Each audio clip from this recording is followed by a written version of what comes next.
Hello students, welcome to the PNT coaching classes learn easily and smartly. तो आज हम पढ़ने वाले एक क्वेश्चन जिसमें बोला गया है why growth of nationalism in the colonies is linked to an anti colonial movement.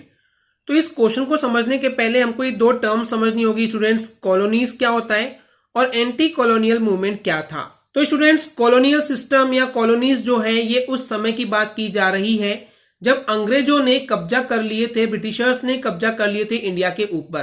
तो इस टर्म का मतलब यही है कॉलोनीज, यानी कि जब अंग्रेजों ने कब्जा कर लिए थे या जब वो राज कर रहे थे इंडिया पे, तो उस समय को, उस सिचुएशन को बोला गया कॉलोनीज। एंड वहीं पे जो दूसरा वर्ड है एंटी कॉलोनियल मूवमेंट, यानी कि हमको अंग्रेजों ने जो कब्जा कर दिए थे इंडिया के ऊपर उससे हमको आजादी चाहिए थी। उसके लिए जो मूवमेंट किया गया, उसकी जो लड़ाई की गई, उसको हम बोलेंगे एंटी कॉलोनियल मूवमेंट।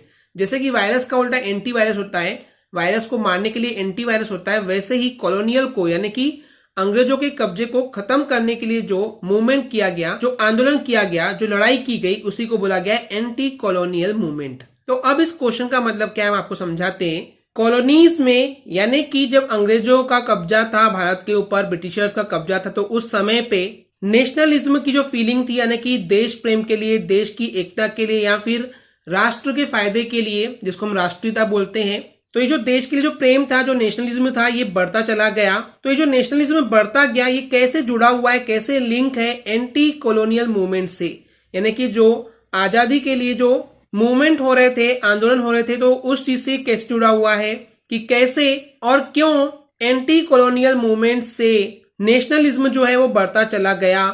तो चलिए समझते हैं इसको आंसर से। तो स्टूडेंट्स, कॉलोनीज के समय यानी कि जब अंग्रेजों का कब्जा था भारत के ऊपर, तो उस समय जो नेशनलिज्म था, जो देश के लिए जो भावना था, जो देश के लिए प्यार था, वो बढ़ता चला गया और ये जुड़ा हुआ है एंटी कॉलोनियल मूवमेंट के साथ। ऐसा इसलिए क्योंकि बहुत सारे रीजन है। एग्जैक्टली हम यहाँ पे 4 रीजन डिस्कस करने वाले हैं। तो चलिए वन बाय वन उन रीजन को, उन कारणों को देखते हैं। तो क्योंकि स्टूडेंट्स उस समय अंग्रेजों का कब्जा था इंडिया के ऊपर, ब्रिटिशर्स का कब्जा था, तो उस समय सभी लोगों को, चाहे वो कोई भी कास्ट का हो, चाहे किसी भी ग्रुप का हो, सभी लोग स्ट्रगल कर रहे थे, संघर्ष कर रहे थे, बहुत परेशान हो गए थे क्योंकि जो ब्रिटिशर्स थे वो सही तरीके से बिहेव नहीं करते थे। तो उस समय की बात है। तो जो सभी लोग हैं उस समय, उनकी जो यूनिटी है, उनकी जो एकता है, वो उसको ढूंढने की कोशिश कर रहे थे।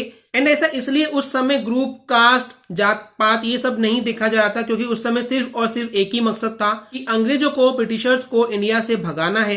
क्योंकि उस समय सभी लोग इस चीज को अच्छे से समझ गए थे कि जब तक हम सब लोग एक नहीं होंगे, यूनिटी में नहीं आएंगे, एकता में नहीं आएंगे, तब तक के ब्रिटिशर्स को हराना मुश्किल है, पॉसिबल नहीं है। तो इसलिए लोगों ने उस समय उनकी यूनिटी को, उनकी एकता को ढूंढना शुरू कर दिया कि कहां से हम सब लोग एक हो सकते हैं। तो इस तरीके से नेशनलिज्म बढ़ता चला गया।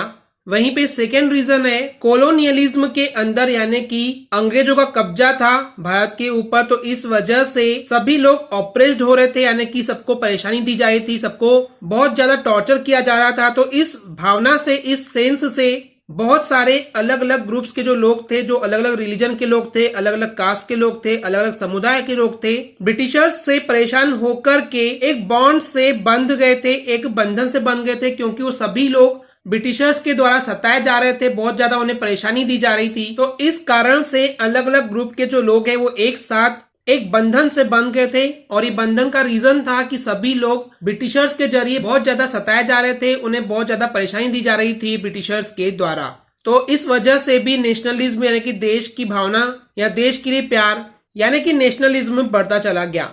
वहीं पे थर्ड रीजन है ये जो कॉलोनियल पावर्स था, यानी कि जो ब्रिटिशर्स के पास शक्ति थी, जो कि वो भारत को दबा के रखे हुए थे, तो इसलिए इन ब्रिटिशर्स ने अब फोर्सफुली यानी कि जबरदस्ती उनके जो कल्चर थे, जो उनकी संस्कृति थी, जो उनके रीति रिवाज थे, ये सब जबरदस्ती थोपना, इम्पोज करना, यानी कि लागू करना कि अब आप लोगों को भी उन कल्चर को, उन संस्कृति को मानना होगा जो कि उन ब्रिटिशर्स की थी। इस चीज की उन्होंने शुरुआत कर दिए थे उन लोगों पर जिन लोगों पर उन्होंने कब्जा करके बैठे थे, यानी कि इंडियंस पे ये जबरदस्ती उनके कल्चर को थोप रहे थे कि अब आपको इन कल्चर्स को, इन संस्कृति को मानना होगा।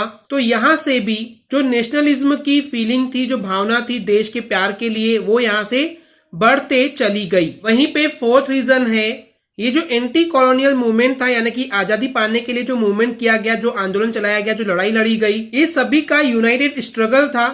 यूनाइटेड स्ट्रगल यानी कि सबने मिल करके इस स्ट्रगल को चालू किया, इस संघर्ष को चालू किया, इस लड़ाई को चालू किया, यूनिटी के साथ चालू किया, एकता के साथ चालू किया। और ये जो स्ट्रगल था, जो ये मूवमेंट था, वो किसके खिलाफ था? वो था फॉरेन रूलर्स, यानी कि जो दूसरे देश के यानी कि ब्रिटिशर्स जो थे, उनके जो रूलर्स थे यानी कि जो राजा महाराजा थे जो राज कर रहे थे इंडिया के ऊपर, उनके खिलाफ ये यूनाइटेड स्ट्रगल यानी कि सब लोगों ने मिलकर के स्ट्रगल को, लड़ाई को, संघर्ष को शुरू किया। और क्योंकि ये अंग्रेजों से आजादी पाने के लिए मूवमेंट था, इसलिए इसको नाम दिया गया एंटी कॉलोनियल मूवमेंट। और एक्चुअली ये जो यूनाइटेड स्ट्रगल था, जो सबका मिला हुआ संघर्ष था, यही कारण है कि सभी लोगों में नेशनलिज्म की जो भावना थी, जो स्पिरिट थी, जो सोच थी, वो बहुत ज्यादा बढ़ते चली गई। ओके स्टूडेंट्स, क्लियर है? आई होप स्टूडेंट्स आपको क्लियर हो गया होगा। अगर आपको हमारी वीडियो से कुछ भी सीखने मिला या नॉलेज मिला तो प्लीज हमारे चैनल को सब्सक्राइब कीजिए एंड वीडियो को लाइक जरूर करें। आज के लिए इतना ही, थैंक यू।